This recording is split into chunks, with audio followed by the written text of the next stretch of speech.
سیدنا سرکار غریب نواز فرماتے ہیں کہ دوران سفر ہم ایک بزرگ کے پاس سے گزرے اور وہ بڑے مرتبے کے اور صاحب حال بزرگ تھے۔ پہاڑ کے ایک غار میں آپ گوشہ نشین تھے اور جب ہم ان سے ملاقات کے لیے پہنچے انہوں نے سلام و دعا کے بعد گفتگو کی، زیادہ کلام نہیں کیا، اس لیے کہ آپ اور ہم یہ مزاج رکھتے ہیں کہ رات بھر اگر فضول باتوں میں گزر جائے تو کوئی وہ نہیں۔ دیکھو اللہ کے ولیوں نے، میرا مقصد اصلاح ہے، یہ اپنے زبان کا بھی حساب لیا ہے، اپنے زبان کا بھی محاسبہ کیا ہے۔ یہ نہیں ہے کہ زبان ملی ہے تو بک بک کرتے رہیں، فضول وقت گزاریں۔ میاں ایک ایک لمحے کا قیامت میں ہمیں حساب دینا ہوگا۔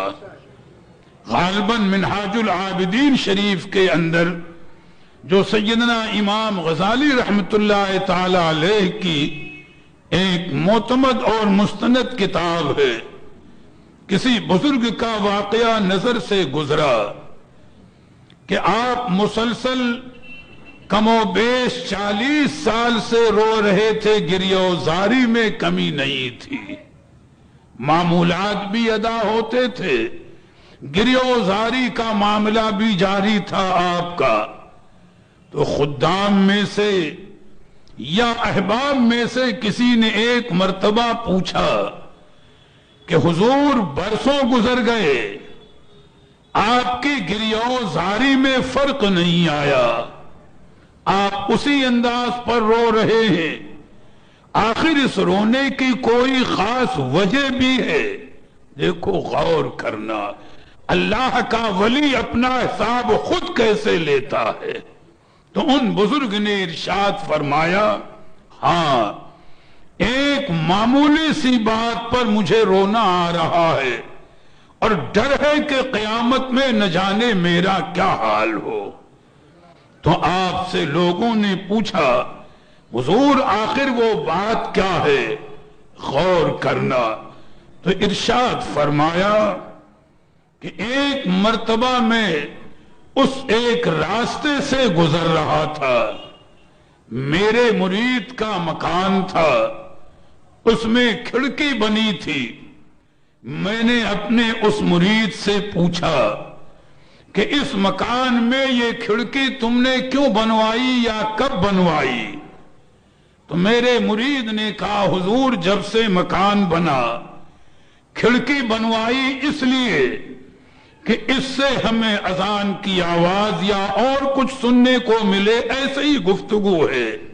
کہتے ہیں بات ہونی تھی ہو گئی، یہ کوئی ناجائز بات تو نہیں تھی، لیکن وہ فرماتے ہیں کہ رونا اس پر آ رہا ہے کہ مرید کا مکان بننا تھا بن گیا، کھڑکی لگنی تھی لگ گئی، اگر میں اس ایک لمحے میں جتنی دیر میری زبان مرید سے مکان کا حال پوچھنے میں گزری، اگر اتنی دیر میں ذکر الہی کرتا تو میرا مقام کچھ اور ہوتا، اور اگر رب کریم نے کہیں اس پر گرفت کر لی کہ زبان ہم نے تمہیں اپنے ذکر کے لیے دی تھی، مرید کا مکان اور کھڑکی پوچھنے کو نہیں دی تھی، تو بتاؤ میرا کیا حشر ہوگا؟ یہ ہے اللہ والوں کا کردار۔ میاں وہ اپنا حساب خود لیتے ہیں، کبھی آپ نے بھی اپنا حساب لیا؟ میں اپنے آپ کو کہتا ہوں کہ اللہ مجھے بھی توفیق عطا فرمائے کہ میں اپنا بھی محاسبہ کروں۔ تو سرکار غریب نواز فرماتے ہیں کہ وہ بزرگ مجھ سے مخاطب ہوئے، یہ گفتگو اس لیے میں نے عرض کر دی کہ جو واقعہ بیان کر رہا ہوں سمجھنے میں آسانی ہو۔ سرکار غریب نواز فرماتے ہیں جب ہم نے سلام و دعا کے بعد ہم ان سے مخاطب ہوئے تو انہوں نے فرمایا کہ اے درویش، ایمان کی سلامتی بڑی قیمتی چیز ہے، یہ ان کا پہلا جملہ تھا۔ فرمایا کہ ایمان کی سلامتی اور حفاظت یہ بڑی قیمتی دولت ہے، اور جو یہ دولت سنبھال کر کے لے گیا بس وہی کامیاب ہے۔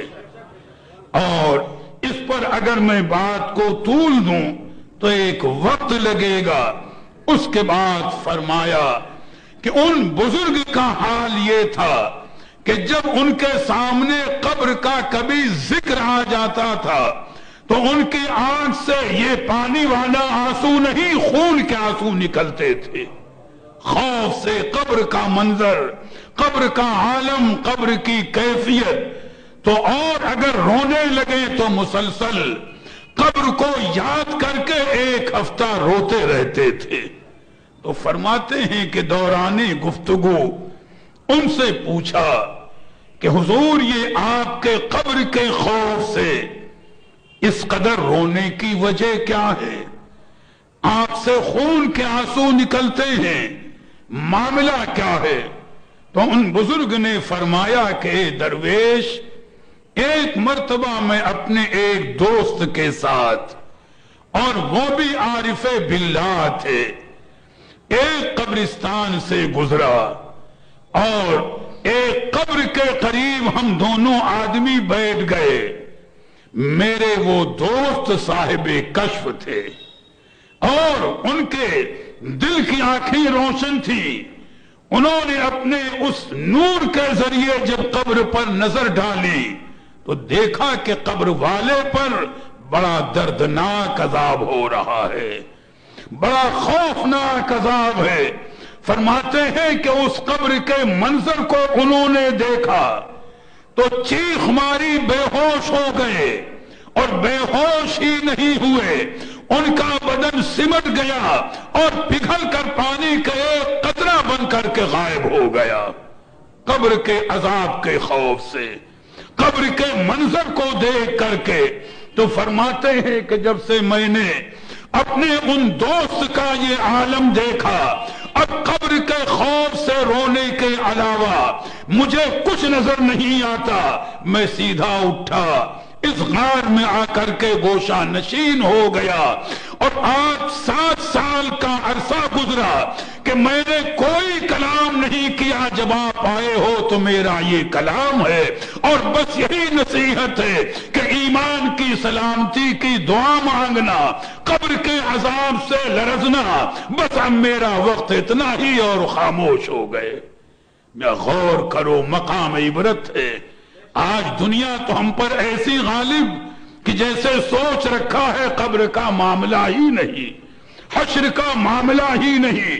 یا جہاں غریب نواز کی کرامتوں کو سنو، ان کے اختیارات کو سنو، ان کے کرم کو سنو، وہاں پر ان کی زندگی کے یہ واقعات جو ہمارے لیے باعث عبرت ہیں، ہمارے لیے درس ہیں۔